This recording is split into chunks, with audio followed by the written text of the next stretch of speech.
इस वाले सिलेंडर से इस वाले सिलेंडर में ये गैस निकाल के आपको दिखाता हूँ। देख पा रहे हैं? तो दोस्तों आज के इस वीडियो में हम जांच करेंगे गैसों की संपीड्यता की। देखिए सबसे पहले हम जान लेते हैं कि जो संपीड्यता होती है वो कहते किस चीज से है। संपीड्यता का देखिए अंग्रेजी में होता है कंप्रेशन। कंप्रेशन का मतलब किसी चीज को दबाना। किसी चीज को अगर हम दबा रहे हैं, उस पर दाब डाल रहे हैं, तो उससे अगर वो दब जाती है तब हम उसको कहेंगे कि वो संपीड़ित हुई है, और अगर वो नहीं दबती इसका मतलब उसमें संपीड़न नहीं हुआ है। तो आज के इस वीडियो में हम गैसों की जो संपीड्यता है, गैसों में जो कंप्रेशन है, उसकी जांच करेंगे। उसके लिए एक छोटा सा एक्सपेरिमेंट, एक छोटा सा क्रियाकलाप करके यहाँ पर देखेंगे। और इस क्रियाकलाप को करने के लिए देखिए मेरे पास ये 3 डिस्पोजल सिरिंज है। साथ ही साथ मैंने लिया है ये ठोस पदार्थ, इसमें कुछ मिनरल्स हैं जिनको हम ठोस पदार्थ के रूप में कम मिलेंगे। और दूसरा हमने लिया है एक द्रव पदार्थ और ये जल है। और साथ ही साथ हवा, आप जानते हैं कि हर जगह हवा मौजूद है। अगर मैं इस सिरिंज को ऐसे खींच लूँ तो इतनी मात्रा में इसके अंदर हवा भर गई है, यानी कि कोई गैस या गैसों का मिश्रण इसके अंदर भर गया है।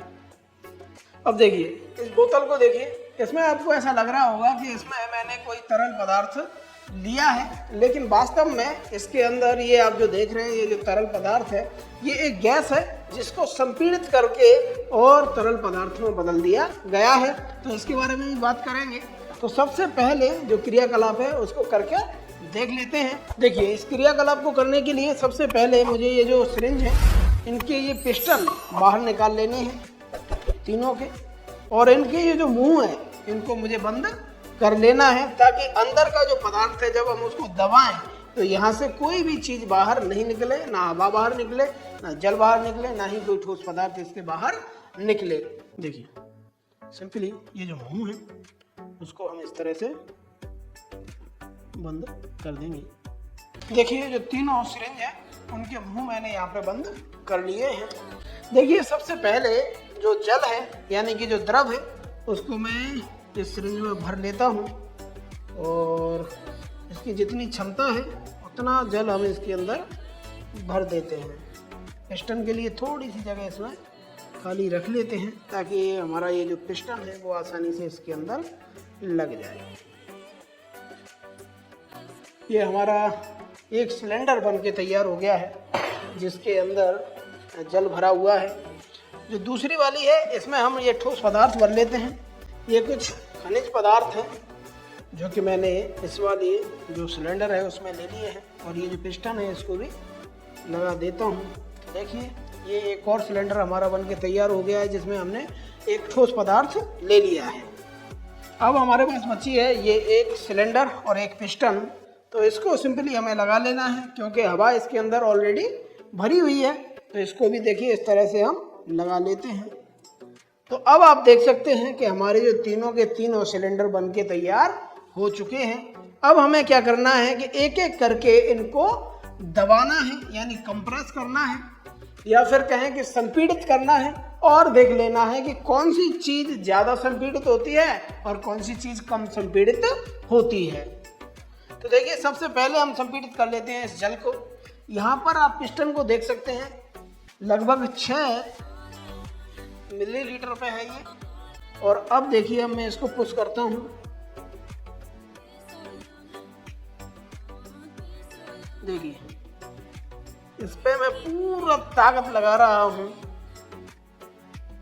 फिर भी ये जो पिस्टन है वो बहुत ही कम हिल पा रहा है। ये 5 तक भी नहीं जा रहा है। ठीक है, आपने देख लिया, नहीं जा रहा है। अब देख लेते हैं जो ठोस पदार्थ है उसको कि वो कितना कंप्रेस होता है या उसमें कितना संपीड़न पाया जाता है। यहाँ पे आप देख सकते हैं ये भी लगभग 6 जो ml है वहाँ पे है। अब इसको भी मैं ऐसे दबा के आपको दिखा देता हूँ।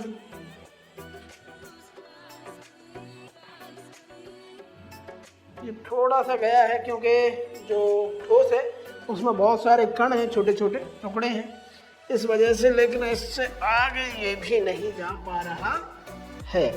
तो इसमें भी आपने संपीड़न देख लिया। अब बारी आती है हमारी गैसों की।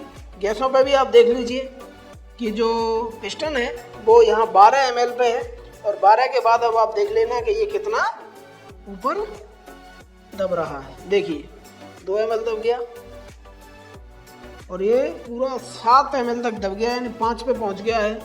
और दबा रहा हूँ तो ये यहाँ से आगे नहीं जा रहा है। अब मैं इसको छोड़ के दिखाता हूँ आपको कि ये मैंने दबाया है या नहीं।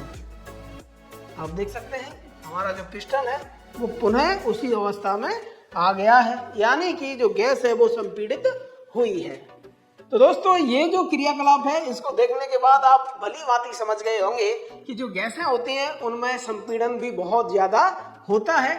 यह हम कह सकते हैं कि ठोस और द्रव की अपेक्षा जो गैसें हैं वो बहुत ज्यादा संपीड़ित हो सकती हैं।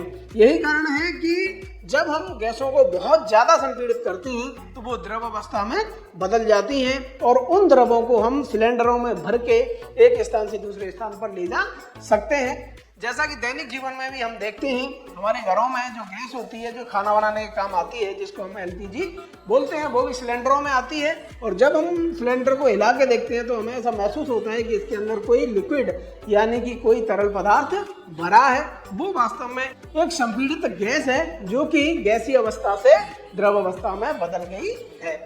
और साथ ही साथ आपने कुछ वाहनों में भी देखा होगा जो कि सीएनजी के वाहन होते हैं, उसमें भी एक सिलेंडर लगा होता है। उसमें भी वास्तव में जो सीएनजी है जो प्राकृतिक गैस है वो एक संपीड़ित अवस्था में होती है, यानी कि द्रव अवस्था में भरी हुई होती है।